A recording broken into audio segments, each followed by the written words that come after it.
Le comte Dracula. Mais qui était-il et quelle était l'origine de sa légende? C'est ce qu'on va découvrir ensemble dans cette vidéo. Alors restez bien jusqu'à la fin car je vais vous révéler le secret surprenant de Dracula.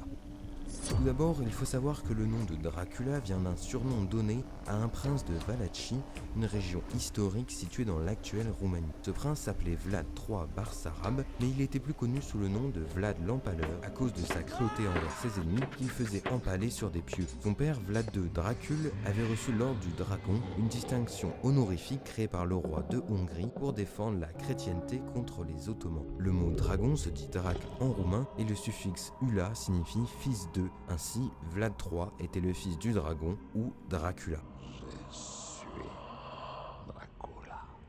Mais comment ce prince sanguinaire est-il devenu le vampire le plus célèbre de l'histoire? C'est grâce à un écrivain irlandais du Bram Stoker qui a publié en 1897 un roman intitulé Dracula. Dans ce roman, Dracula est un comte transylvanien qui se nourrit de sang des vivants et qui peut se transformer en chauve-souris, en loup ou en brume. Il quitte son château pour aller à Londres où il séduit et mord plusieurs femmes, dont Mina Harker, la fiancée de Jonathan Harker, un avocat envoyé chez lui pour régler des affaires immobilières.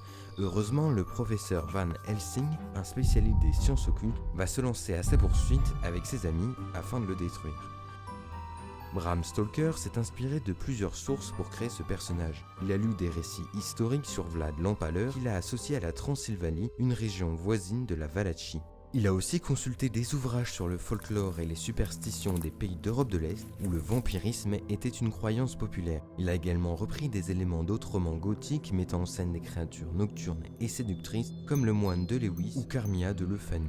Mais le secret le plus étonnant sur Dracula, c'est que Bram Stoker n'a jamais visité la Roumanie. Il s'est basé sur des descriptions trouvées dans des livres ou des cartes postales pour imaginer le décor de son roman. Il n'a jamais vu le fameux château de Bran, qui est aujourd'hui présenté comme le château de Dracula aux touristes. En fait, il n'existe pas de château qui corresponde exactement à celui décrit dans le livre. Le château de Bran a été choisi par les autorités roumaines dans les années 1970 pour attirer et promouvoir la culture locale.